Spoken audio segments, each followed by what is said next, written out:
Open mic, stand up. Open mic, stand up. Yeah, go ahead, man. Ultra pouches. Our sponsor is Zyn. Yeah. Hell yeah. I've been trying these lately just as like, I don't really do nicotine that much. Like the Zyn pouches make me feel sick to my stomach. But I like the oral fixation of things is kind of nice. So I ordered these and they actually work really well. So what are they? They're like some nootropic, like they're supposed to help you focus. Oh, so okay. You can try one if you want, but it's wintergreen. They're just nice. I've never tried those before or anything like pouch wise. I'm going to do the hello and welcome to Likable, a show where we discuss stand-up comedy from an entry-level perspective. I'm your host, David Stickle, and today I'm joined by Mr. Caleb White. What's going on? Hello. Thanks for having me. This is cool. Yeah, dude. Thanks for coming in. This worked out perfectly because you have a show tonight in Kingston, New York. Yes. Excited. Yeah, the Unicorn Bar. I'm excited. It's a gay show. It's a very gay show. But it's very gay show. Very gay. But no, yeah, I've done a show there before.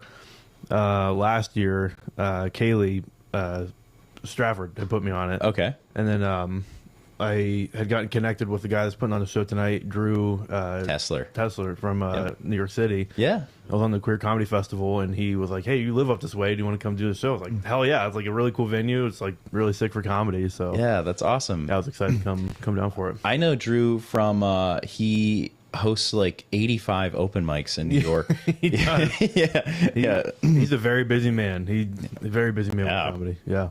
So I actually, that's how I saw the show, was because I follow him on Facebook now or Instagram or whatever, and then I saw that you were also on the poster, so I was like, oh, sick! I know both of you. Yeah. Are there other comics on the lineup? Not from around here. He's bringing Hozo, which is, I've met her once. She was on the same festival night that I was on. Sick name. It is. It's very funny too. And then there's two others, I believe, that I don't remember the names of. I should know that. I'm sorry. I'll know the names. You're big time in them. Some huge name. It was like Mateo Lane. That would be funny. There will be a singing portion of the Yeah, no. It'll be good though. They have you been to that venue before? I've not. They do an open mic there, I think on the same night of the month that the other open mic is going on that I just went to first. Okay. You know? Yep. Yeah. It's a cool venue. Like they've got a really pretty cool bar area up front, and then like a secondary, like more kind of quiet chill room, and then the back is their stage where they do all their shows. So it's pretty conducive for comedy because like it's not like a typical bar where like the bar's in the room you're doing comedy, you have to fight with the noise of that. So it's and people are there to watch you, so it's cool. It's yeah, that's cool. Yeah. I think I'm gonna check it out, man. That's that's gonna be pretty cool. This will be your first night at a gay bar? I think so. I think so. Maybe. I don't know. Enjoy those free drinks, pal. Yeah, dude. You think that'll happen? Maybe if you play your cards right. Hell yeah! I do have a bear on my shirt. You get all the rates. I've heard that's like a stereotypical like thing. Like if you go to a gay bar just to get free drinks or whatever. I don't really know. I've only been there for like comedy shows. Okay. Maybe if you play your cards right. Yeah, maybe I'll be the bell of the ball situation. Yeah. That'll be cool. Actually, I did get a free drink last time, but it was from the ticket for being on the show. So okay. Not quite the same. Do you what was I gonna say? Do you do a lot of queer shows, or is this like kind of your first one, or you did the one last year? Yeah, right? Not a ton. So I'm hi mom. I'm newer to being out of the so like I was dealing with some like just like telling family, letting them get used to all that. So I haven't been like super publicly like chasing those opportunities. But how recent? Like yesterday. No, I'm kidding. They're finding out now. I just got off the phone. So, like a few years ago. Well, this past year, like more so, just like with family knowing and stuff like that. So there's like some weird like hurdles in my mind to like get over, like pursuing those opportunities and like putting it out that I'm on those shows. You know, that's weird, but at this point, I'm just kind of like, fuck it, let's do it. Yeah, really good shows, like super good opportunities. So you're a fireman too, right? Yeah. So like that community, stereotypically, not really known for being as I don't know, patient with the Yes. queer community. So like, Yes, but what was that like? It's weird because like simultaneously you'll be like, there's like some weird stigma around it, or like people get weird if they find Yeah. out you are. At the same time, when they're like just a bunch of straight dudes in a room, they're like very gay for each other. Yeah, they're like, super gay. And they say the bullshit like it's only gay balls touch or whatever. Like this, you know, Yeah. Like that, but it's interesting. I've definitely I wrote this line down forever ago, and I've just never used it as a joke. But I've said things to other straight men that I would never say to a sexual partner. It's like there is a different line you have with your buddies that you know. Yeah, definitely. Someone you're hooking up with. You know? Definitely. That's so funny. I mean, because on the other hand, it is still a brotherhood, right? I mean, yeah. You're still pretty tight with each other. Yeah, I mean, like one of my best friends, Mason. Like we work together. We're like. We joke about that kind of stuff all the time. Like it's just like our friendship, and we're very close in that kind of stuff. So, what's up, pal? Howdy. But yeah, like I think that's just kind of part of being in that line of work. Like it's just comes with it, I guess. Yeah, that's cool though. So they were cool with it, right? Yeah, for the most part. I've never made it a point to like make that my identity. If that makes sense. Like I don't like the idea of being like I identify as whatever. I'm just like, hi, my name's Caleb. That's a thing about me, but like that's not my whole personality. Yeah. And that's kind of my approach with work and things like that too. I don't go out of my way to tell people or make it something that is going to make things uncomfortable. If they find out, whatever. That's just kind of where I'm at with Hell it. yeah, dude. Hell yeah. Yeah. So, I mean, you've been doing comedy for how long? Like pursuing it for like 2.5 years. Okay. I've done like some like performance comedy things and some like talent show comedy sets like growing up and like through the years, but not really hitting open mics and stuff until like 2.5 years ago. That's cool. So yeah, it's been fun. What was like the catalyst for like just trying it out? I think it was so when I started, I was going through paramedic school, and it was over winter break that I started going to Comedy Works in Saratoga. And I think I was just like bored because paramedic school is very full time and very busy. So you kind of build up a routine of being like on the go all the time. And then you have Christmas break and you're doing like nothing. And I've always been interested in comedy. So like I was always watching it, and like I knew like Albany comedy was around, but I didn't know, I knew there was open mics, but I didn't really look into them until I was kind of bored, and I was like, I want to do this. Like, why not now? So I went and hit up a few open mics in February of that year, which was like 2024 or 23 or whatever it was. And then like just did a few, and then kind of picked up that fall after I graduated from school, and did it like a lot more consistently. So I've never asked an Albany comic this, and I don't know why, but like, how is that like scene when it comes to like being a new comic? Are they like, because like if I'm gonna guess and picture it, I imagine like Patrick like walks up to you after you say like, hey, this is my first time, and then Patrick walks up to you and he's like, listen, you gonna like, you're doing great, and like you're gonna keep going. You know, it wasn't Patrick specifically, it was Jay Conley. I remember Okay, him, and very cool. Frankie Jeb. Okay. Which I kept getting confused because I thought they kind of looked alike when I first met them. That's funny. I think one of them was hosting. The one thing I remember from that was like afterwards, I had done like the set I'd done was the talent shows that I did them at was at a Christian college, so it was very PG, Okay. clean, like very Christian college-y kind of humor, like, and it kind of set me up for failure because at those talent shows I crushed with that material. Like I have a recording of one of my buddies that was filming me doing this open mic, and he was doubled over and laughing. So like it was on the floor most of the time. But then I went to Comedy Works in Saratoga, and I do the same material, and it's like crickets. Yeah. This was, the standards was different, but You went from a house of God to a house of evil. yes, it shifted. It was interesting, but no, it was. I think I had like one kind of decent laugh during the set, or one premise that was kind of funny, and people were laughing at the idea of it. And Jay Conley afterwards outside, I was like walking, or getting ready to leave. I was like, hey, like, nice to meet you guys. He was like, yeah, keep coming back. There's something there. And I'm like, cool, okay. Yeah, that's cool. So, Thanks, Jay. Appreciate you. Yeah, dude, that's huge for your first open mic. Yeah. My first open mic, I want to say it was Keith Prince. Have you ever met him?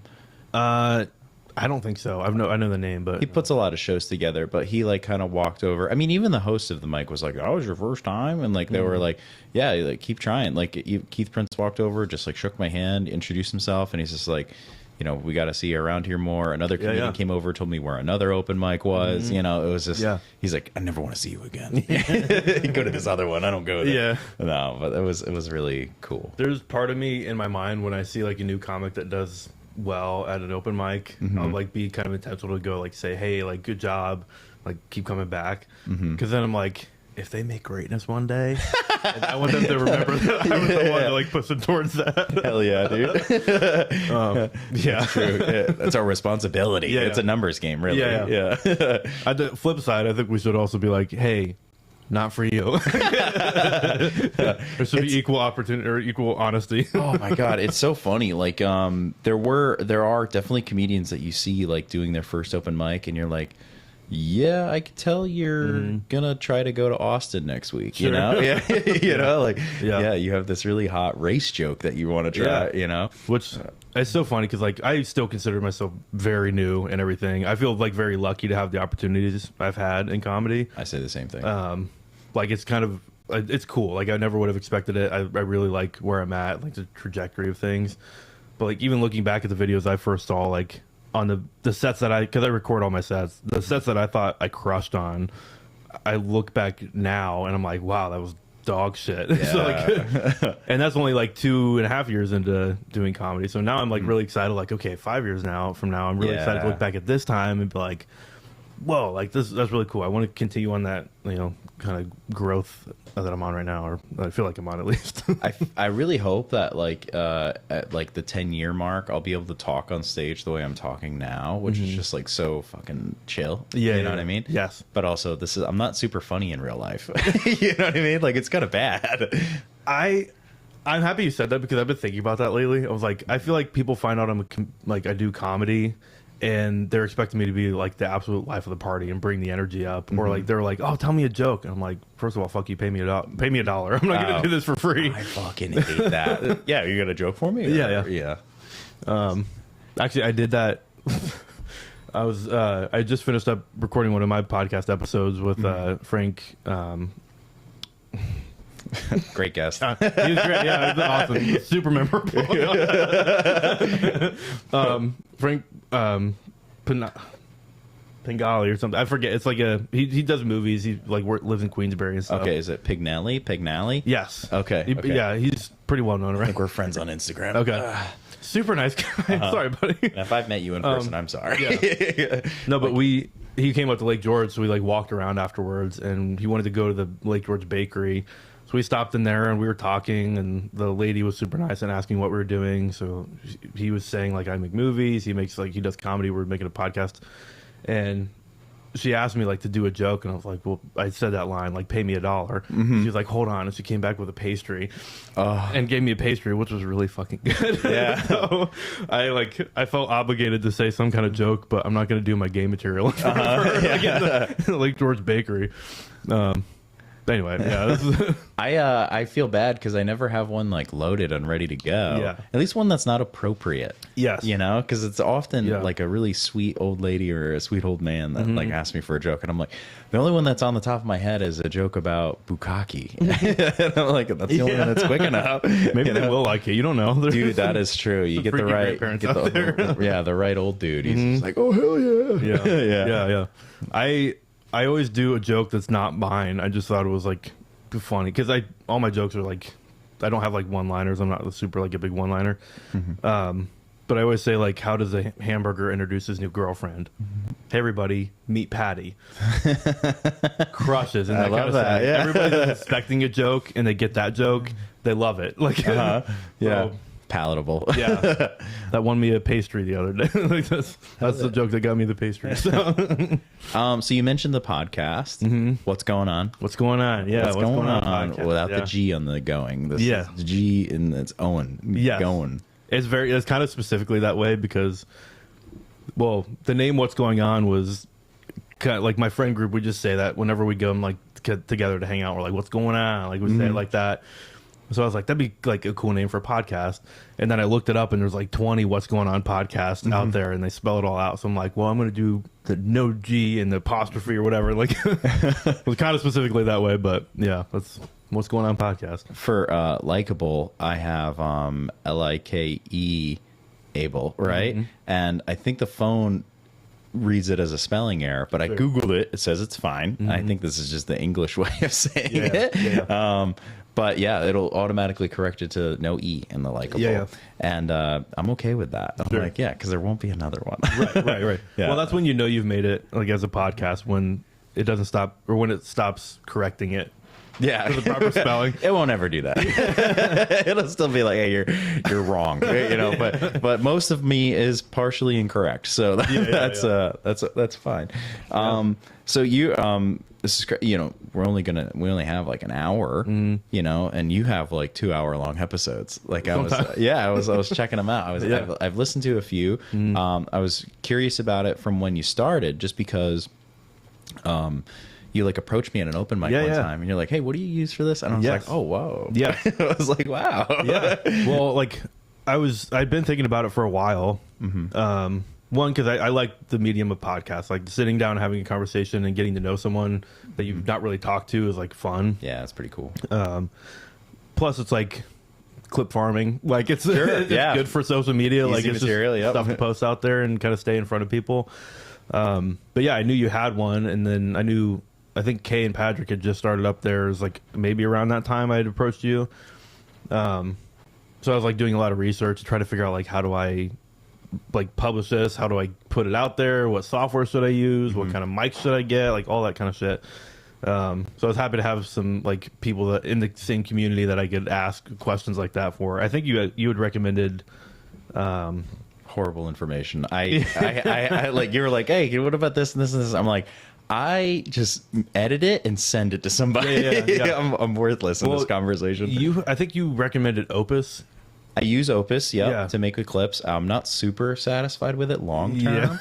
Yeah, because I mean, it's not the best. I've used it a few times though from that recommendation, mainly because like if I'm in a rush and I want to get a clip out or something, I'll like just throw it into there, let it pop out something. But even then, it's kind of finicky in how it edits things together. Yeah, I mean, it's way better on a desktop than it is on They have a cell phone version now. And it's like, it's okay, but you can't really edit it, which kind of sucks. And then I was doing it on a tablet for a long time, but then it's like, no, you're going to use the desktop. So what I'll do is I'll upload it, let everything upload, and then I'll find the clip that I want. And then if I really like it, I'll start to edit it in the desktop. And then that's what and then I'll download it onto my phone from my phone instead of doing a download and then send and all that kind of crap. But that's I've only ever done it from the phone, and it's hard. The phone sucks. I mean, CapCut's probably way better.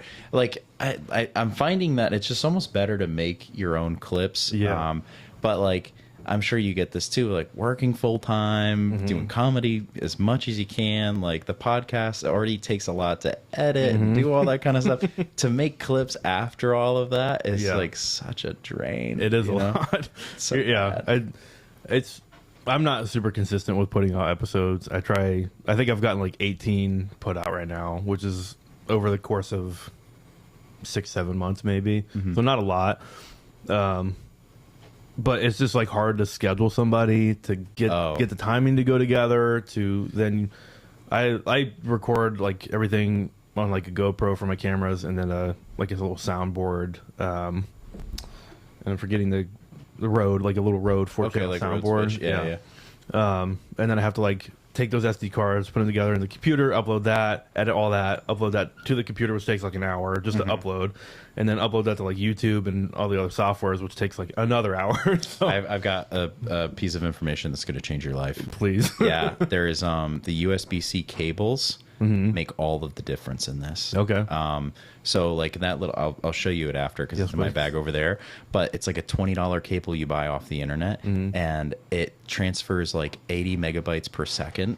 So like what used to take me like 2 hours to upload to YouTube is done in, I don't know, 35 minutes. Please. It's crazy. Please. And it's not like, it's not the internet speed, because I fixed that at some point. It was literally just like you're trying to get all this water downstream, but there's a dam, you know, and you're just like, you got a little spout coming out of it. But we're just making the spout bigger. Dude. It's a huge difference. Please, yeah. I'd love to see that I'll show you. Yeah, you could take a picture of it after. Sure. It's I sent it to John Leary of the Great to Be Here podcast, and I think I'm on their shit list right now, but that's okay. You want to talk about it? Well, they called in to Super Salad when I was on, and they left the voice notes, and then Jacob Gleason was one of the voice notes. He did something about like a shirts on in the pool summer situation. Okay. And then I called him a fat piece of shit. But we didn't know, you know. but nobody knew it was him until right now. Is Jacob his actual name? It's Jake, but he went by Jacob once, and now he goes by it now. Does he do stand up? Yeah. Okay. He's funny. I'm pretty sure. Well, has he gone to Comedy Works? Do you know? Like, is he up this area? I don't know if he's ever gone to Comedy Works. Okay. I only asked because there was one guy who went up as Jacob. Okay. And I like him. I don't remember how his set went, to be honest with you. I'm pretty sure he was like very new at the time. And I was after him, and is he a bigger dude? He's a little husky, yeah. So I was like, not a fat piece of shit. Yeah. We're really starting to worry now. Well, I'm here to help. I got super. I'm ranking up with Albany now. Yeah, podcast war is going to be fun. They're trying to do the podcast games this summer, and they want to do like a potato sack race and all that kind of stuff. And I'm the only person that's a solo operation. I think you're kind of a solo opera. Maybe we team up because it's pairs. Yeah. It's okay. Yeah, there's a bunch of pairs involved, and we're the only two solos. So maybe we form a super team. Absolutely. Okay, cool. So sorry. What were you? Well, no, I was just gonna say I roasted him because like Jacob is kind of a weird pronunciation of Jacob, which is what it's supposed to be. So I was like, I think he walked out of the room, and I was like, is his name really Jacob? And they're like, yeah. And I was like, more like Jacorn on Jacob, fat ass. Just went into my set. Which that was the biggest laugh of the set. I think I bombed the rest of it, but I at least got that little jab in and got a laugh. So I was like, fine. As what happens with open mics. The riffs are always the best at the open mics. So you primarily interview like comedians on your show, right? For the most part, yeah. I think the first maybe of the first four, there was a couple people that you knew from like, I'm assuming work or like just friends. Yeah, I had my boss on, and then one of my buddies that I used to work with, who is a paramedic out in North Carolina now, I had him on to talk about stuff.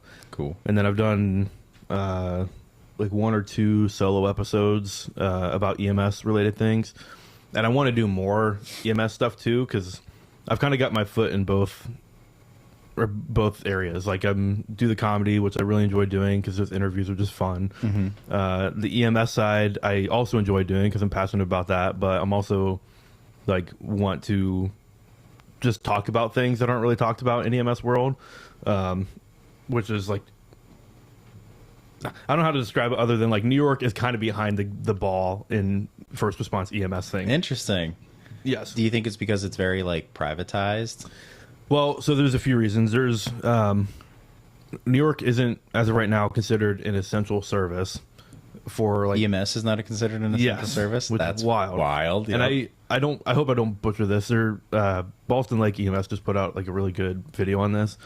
But there's not as many opportunities for funding or education or things or for EMS as compared to like fire and police are required in essential service, which is important, but EMS isn't. So I think we're kind of playing catch up with that, but also just with our like protocols and our abilities, like we have a scope of practice as paramedics that compared to other states is not nearly as progressive as other places. Okay. Which is kind of weird. You think of New York as like pretty progressive. Yeah. How so progressive?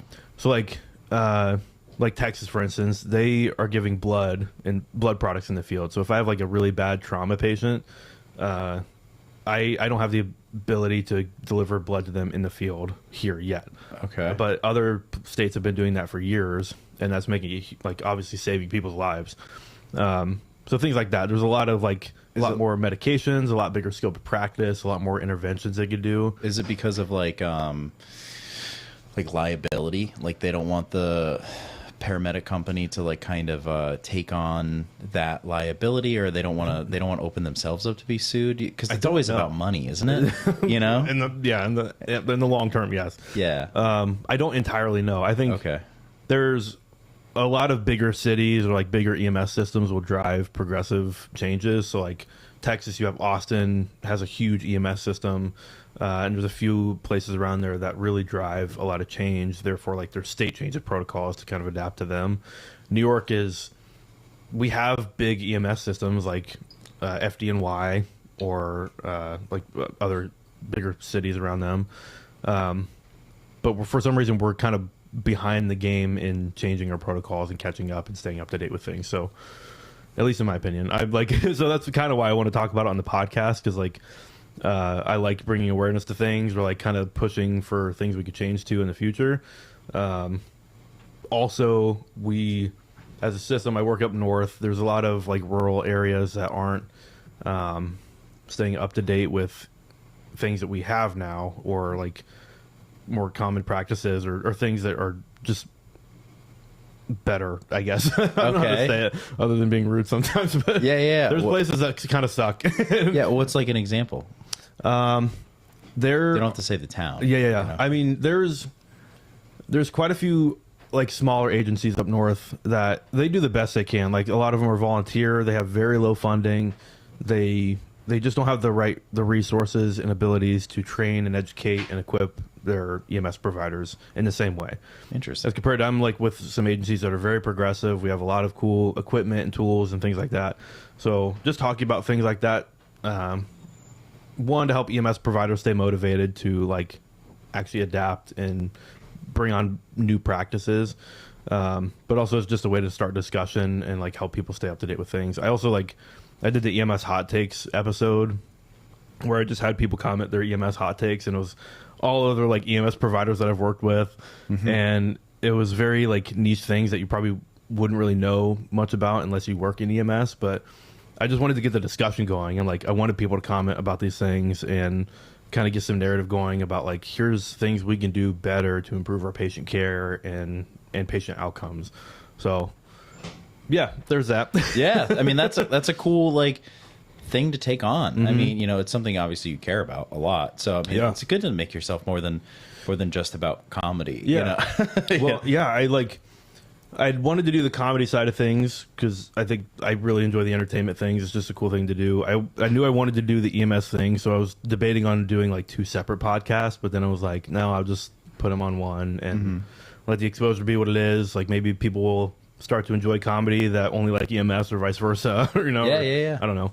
But it's been cool so far. I've gotten some really good feedback on both sides of things. So has anybody like random responded or like popped up as far as like interest in your field? It's for like people being like, oh, I'm interested in EMS now. Yeah, I mean, just like anybody, because I mean, like it's a very niche like kind of thing to be comedy and EMS, which is the way to go on the internet. By the way, find a niche and kind of use that, you know, go with it. But like, I was curious if that's the only reason I'm gay, by the way. Yeah, for the marketing. Everybody's gay now, dude. Yeah, you're not niche at all, dude. You are so common now. You pick maybe in 2008, buddy. Maybe. Yeah, I'm behind the ball. You're so boring now. God, why couldn't I get a trans person in here? You know, give me a few weeks and I'll come back. Yeah, there we go. Thank you. Shave. No, yes, to answer your question, I've had some like comedy people comment on those like hot takes video, and they were talking about like an EMS call that they did, or they had to call EMS for their partner for some reason, and they were talking about an aspect of that. So kind of some bleed over. I think a lot of people that I work with know that I do comedy too. So there's been like a lot of discussions in work settings about that. How often do you get you're gonna use this for one of your bits? So frequently, like 2 times today at least. That's crazy. And people don't understand. Like I'm never going to talk about you on stage. I get that all the time. It's pretty irritating, to be honest with you. Do you ride in the back, or do you drive the bus? When both. Yeah. So does your riding partner like basically just be like, you know, he's a comic, right? You know, sometimes. Like, yeah. Do you just like, you fucking ass? Yeah, most of the time I'm like, My hands are up. We're gonna fight when we get back to I will drive this bus on the bridge. I will kill us. We're all both. gonna need a fucking hospital here.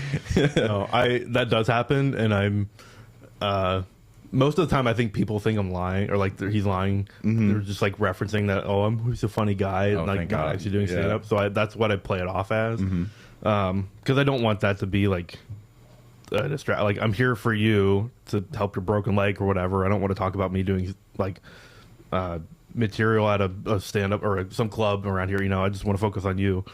Yeah.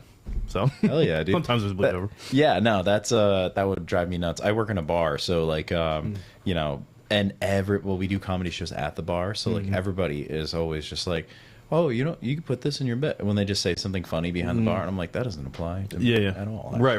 Yeah. That's What are you not, thinking? Not a part of my story. Yeah. I normally tell people just like, well, you go do it. You show up to an open mic and you do it and see how it goes. yeah. How about you run it, buddy? Right. Yeah.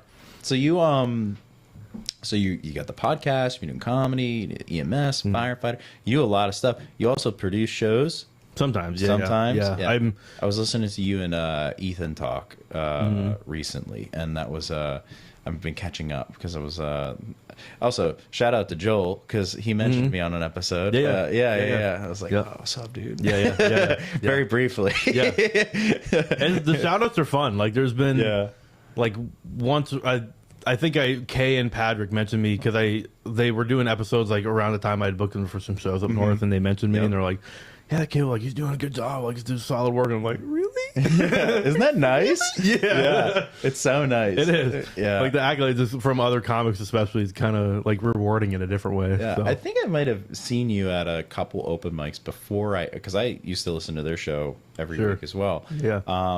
And I think I might have, seen you at a couple open mics before that, but never really like, heard your name or anything like, what I mean? Like sometimes you just don't like notice everybody, and especially in Albany, I just feel like I'm so out of it.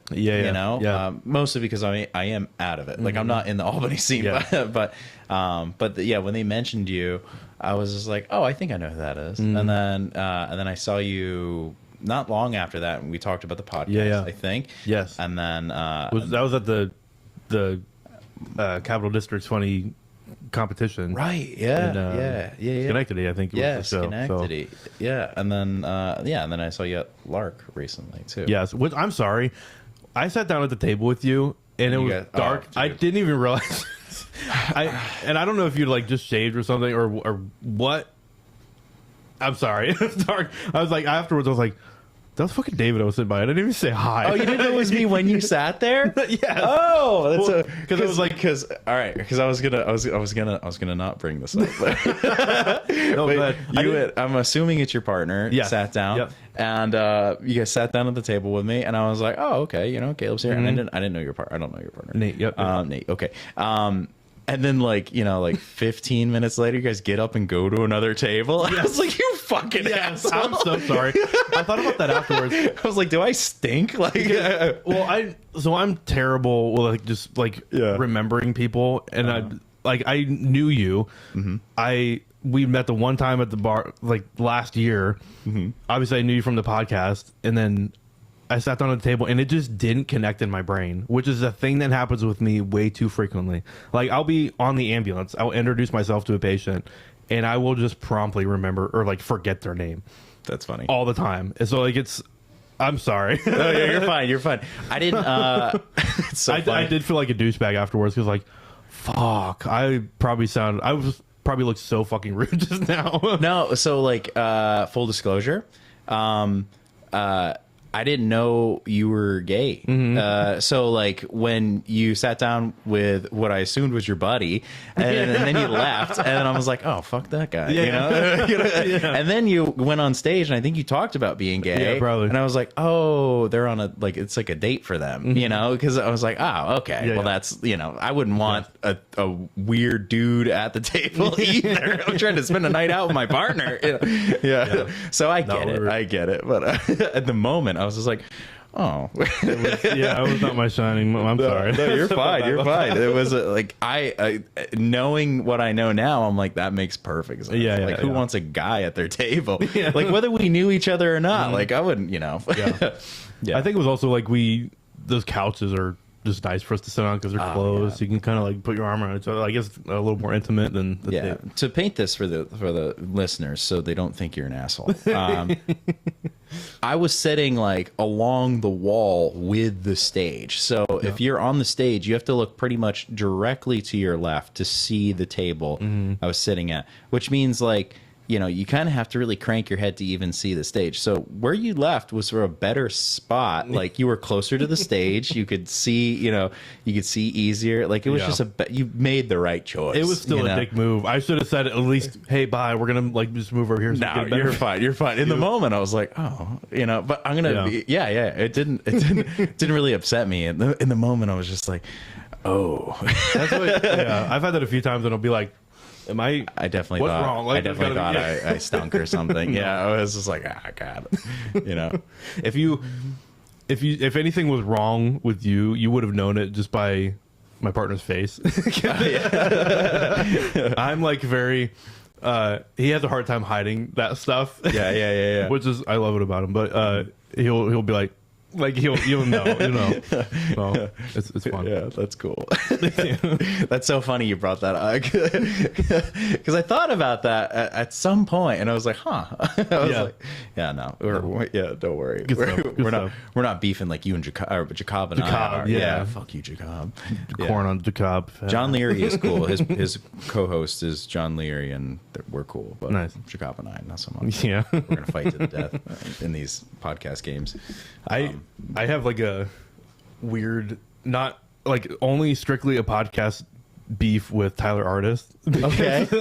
And I don't remember how it's. Oh, actually, I do.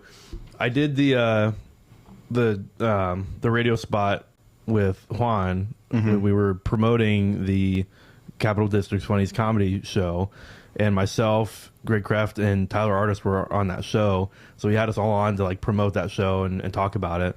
And there was some. I think Greg was like working with like at the time was like at a job where he's working with homeless people. I was like a first responder, and I forget what Tyler was doing, but there was a joke made like he's not like that job is so insignificant compared to like us.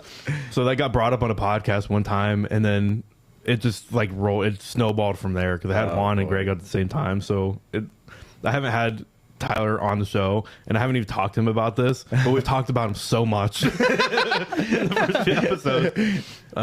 So it's kind of funny. Like this is like a weird like beef that is not actually a beef. It's just like something funny to talk about. I love that.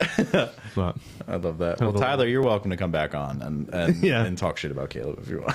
Yeah, Tyler, you're welcome to come on this show only. You're not welcome on the What's Going On Here pod. No. I do want to have him on. Actually, he's really funny. Yeah, Tyler's really funny. Yeah. All right, cool. So we've talked enough about other people.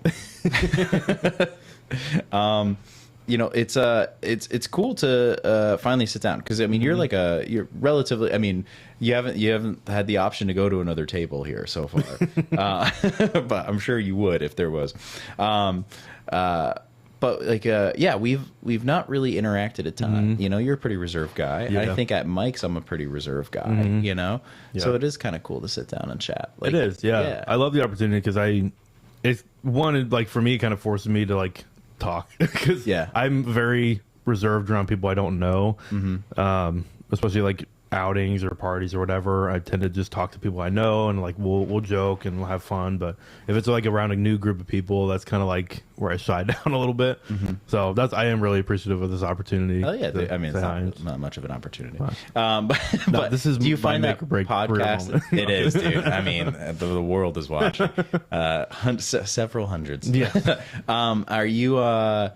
Do you find like it's a lot easier to talk to people now that you've done the podcast? Like, yeah, I think so. Because I've tried to be more mindful of how I approach conversations. Okay. One, because like I think this kind of goes back to my upbringing a little bit because like I always like being gay, for instance. I always knew that, but I grew up going to church, and I'm not like upset about that, but I think it kind of forced me to like be reserved about a lot of things I was feeling and I want to like openly express that.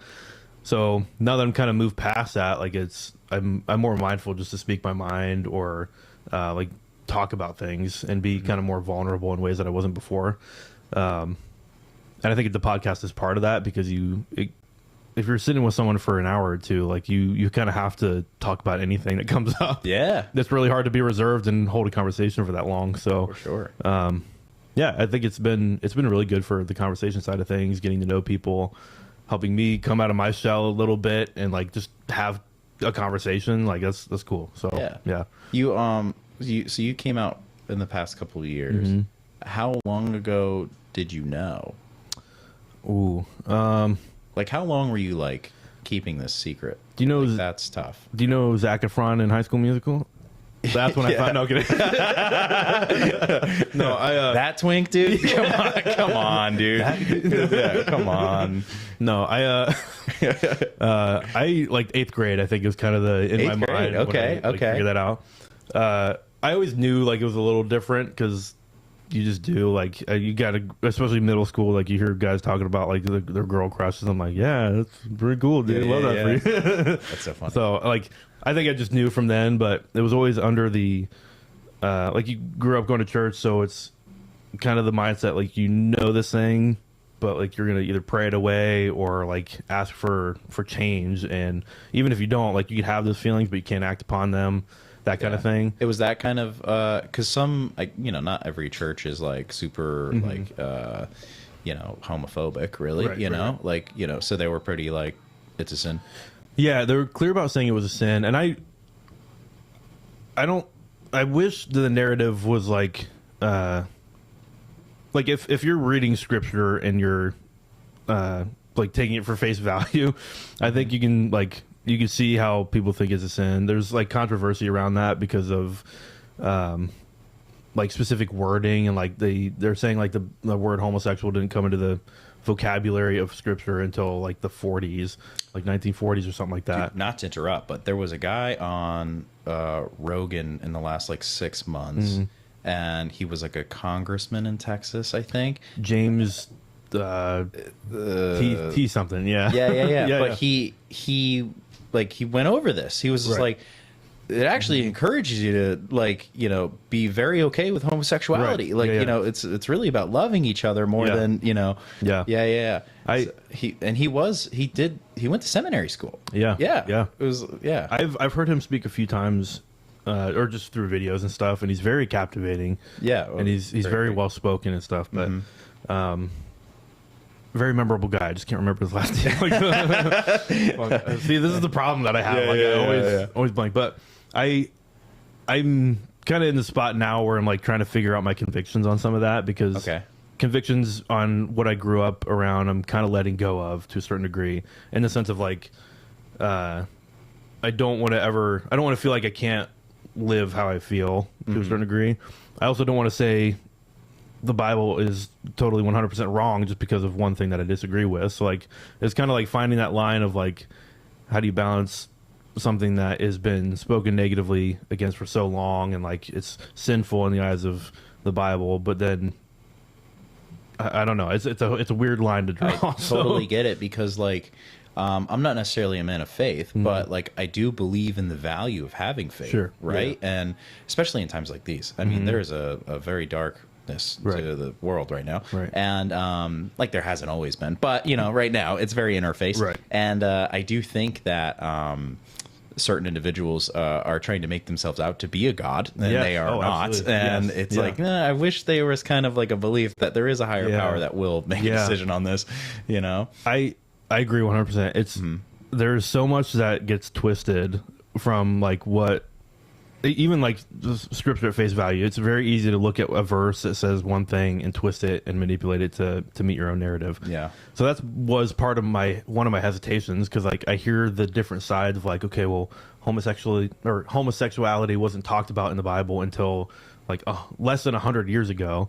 I'm like, okay, but like, is that, I'm playing this constant battle of like, is that just people changing the narrative to like fit their needs, and I'm still wrong, or are they right and Christians have been wrong for this whole time? Like it's like that back and forth, and I'm very much so like a find the middle ground person. Like I don't like conflict. I hate conflict. So like I like to try to see both sides of things, but that's how I've been spending the last few years, is like trying to work through a lot of that and just kind of process some of that. But it is interesting. Like, I think there are a lot of people, like you said, that are just out for their own good, or trying to make themselves kind of their own God, or maybe they believe in God, but that's very twisted and manipulated just to meet their own needs. So that's part of the reason I really like the LGBTQ community, is because there's a lot of acceptance, and I wish I was focused on a little bit more in Christianity, because a lot of it, and a lot of kind of what I grew up around was,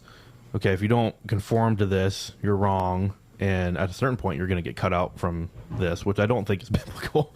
I think you can like speak the truth according to what the Bible says, and not, this sounds like a preacher. No. I think you can, like, if you believe in what the Bible says, I think you can speak the truth, but still be loving and respectful of other people that don't agree, and let them build their own convictions over time. I think people trying to change people by being harsh or being harmful, even, or just rude, and that's not a way to win people over for something you believe in. You know what I mean? So I think that can be spoken for radicals on either end of the spectrum, right? Yeah. Because there are people in the LGBTQ plus community that also are like, you got their pronouns wrong once, right? Yes, like, you're fucking done, dude. Yes, you know, absolutely. and that's like, so I mean, like, there's both ends of that, Right. and I do think just people in general just Correct. need to just be like, hey, we're all dumb animals in some way, right? Like, we have to fucking learn, you know? Yeah.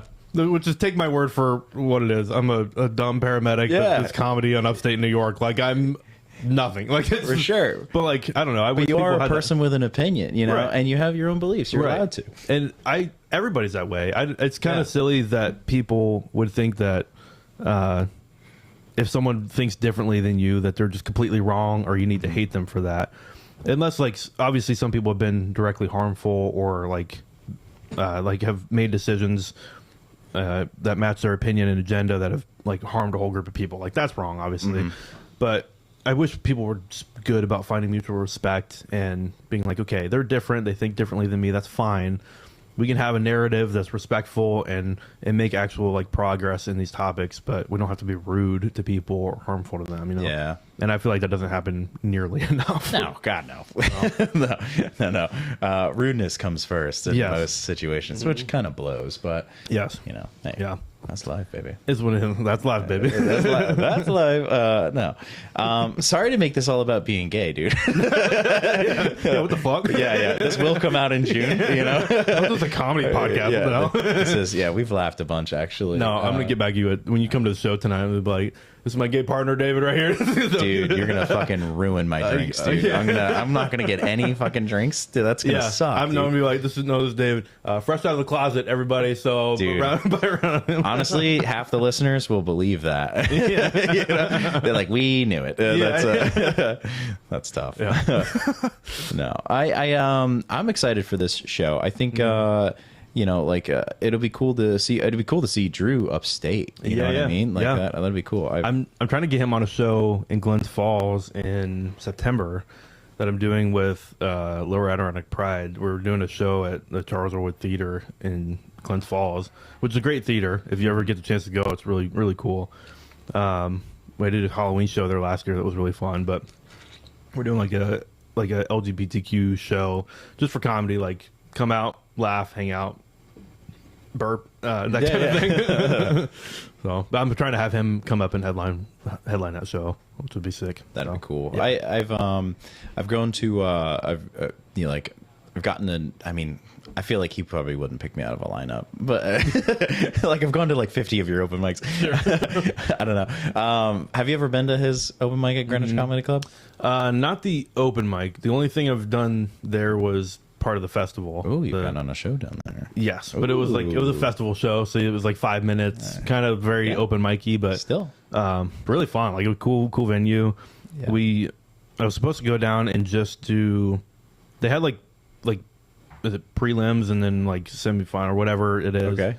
I was supposed to go down and just do a Thursday night show at Broadway, which is like their first show. So it's like a bringer show to get into the festival if you're accepted. And then from there, you can make it on to like the semifinals.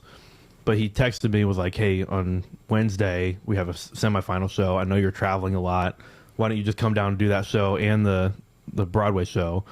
So it was kind of cool because I got like a 2-for-1 deal. Yeah, that's cool. I did the Greenwood show on Wednesday and then the Broadway show on Thursday, and it was phenomenal. Like those audiences were super cool. The energy in the city is just different. Like it's I feel a little more hyped going there and like running material because it's so unfamiliar. It's a whole new group of people. It's kind of like I don't know. New York City in my mind is like where comics go to make it. Like that's where they go, dude. Yeah, that's one of those things. Not to interrupt, but like one of those things of like standing outside of an open mic, talking to comedians before the door opens to let you in, and you know, people are there from Philly, people are visiting from you know, Baltimore, and they're just like, yeah, you know, like this is where I gotta be, like this is it, and then you know, but then they're also like, they're like, it's weird that like it's like $5. It's like it's weird, you know. It's like you guys can do so many, but like none of the shows pay, and it's like, yeah, man, that's part of it. There's a million of us down here, you know. We all want the spot, so like, why would you pay somebody that isn't making, or you know, somebody that's willing to do it for free will take the spot, you know. Actually, I did do an open mic at Greenwich. Oh, okay, cool. It wasn't with Drew. It was a like 3 p.m. show, and I don't count this in my brain because it was one you had to like pay $5 to do 5 minutes. That is probably one of his. He organizes all of them. He may have organized it, but there's some other producer guy that was a million years old. Like actually, like he is so dehydrated, a strong wind would turn him into dust. Like that kind of thing. Like, but it was him. I walked into the room like I'd gone onto like Bad Slava to see all the list of mics, and I saw that one, and I just hit the one down the road from that. Grizzly Pear Comedy Shop. I think it was that one. Okay. We're not supposed to support them anymore. So you know. Oh really? Oh yeah, I'll tell you about it later. Oh, get some tea. Okay. No, the club owner sexually harassed a young lady. Oh yeah, just grabbed her right in the crotch. It was, yeah. I know I'm making it sound funny because the time has passed, but it's pretty fucked up. That is fucked up. So most people are not. Fuck that place. Yeah. Good to know. Cool. Good to know. Anyway, I stopped at Greenwich, and I just walk in, and there's this old guy sitting at a table. I was like, is there a mic going on? He's like, yeah, I'll start here in a few minutes. I'm like, okay. So I just sit down, and we're talking for a little bit, and one other comic comes in. I'm like, cool, like maybe an audience will come in. He's like, all right, let's get to it. And he stands up. And he doesn't even do his own set. Actually, he sat at the table and was like, coming up first, Caleb White.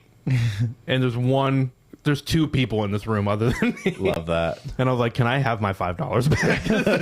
This is insulting that I have to pay you to bomb in front of you guys. Like, yeah. So it was a learning lesson. Not every mic donor is worth it. Although, like, it is kind of good, I guess, to get up in front of audience, like in front of that kind of thing, and just see if you can get anything to be funny. It's kind of a good challenge, I guess. But that's comedy, baby. Yeah.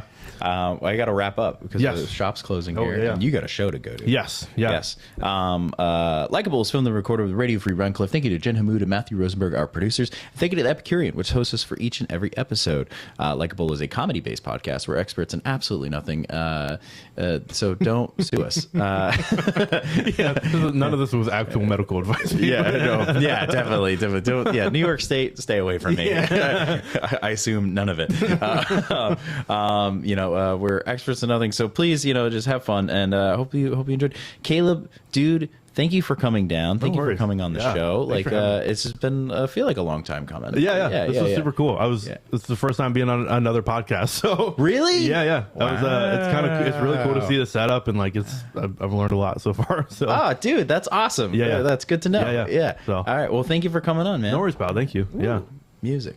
Oh my goodness, it's time for the big finish. And when I say that, I mean, I'm finishing all over these show dates. We got 6/12. I got the Roast of Rhinebeck coming up. That's going to be in a couple days after this comes out. On 6/13, again, a couple of days after this is going to be a Don't Tell Comedy in Hopewell, New York. I believe the Roast is sold out. I'm not sure how the Don't Tell Comedy is doing. They're probably sold out. On 6/18, I'm going to be in New York City at the Downtime Bar. Headliner is going to be Carmen Lagala. She's hilarious. I'm very excited to work with this comedian. On 6/20, I'm going to be at the Crooked Mouth Comedy Show in Endicott, New York. It's a bit of a hike, okay? And listen, a lot of people are going to say, David, you're putting a lot of miles on the car. But don't worry. Don't fret, my friends, because I'm jamming out to some sweet tunes and listening to this podcast and other great podcasts like the Great to Be Here podcast, which gives me a shout out almost weekly. The Super Salad podcast, which gives me a shout out almost weekly. And then I like to believe that Kay still gives me a shout out, and Patrick as well, even when I'm not there. On 624, St. Mark's Comedy Club, I'm going to be back in New York City. That's very exciting. And then on 626, the Zen is in Theater. I'm going to be there in New Paltz. And on 628, I'm going to be doing my first roast battle, the Comedy Fight Club. That's going to close out the month. Very excited for this. I don't know what's going on with the Krog shows. We will figure it out. We will have more shows for you somewhere in Rhinebeck very soon. I'm going to figure it out, though.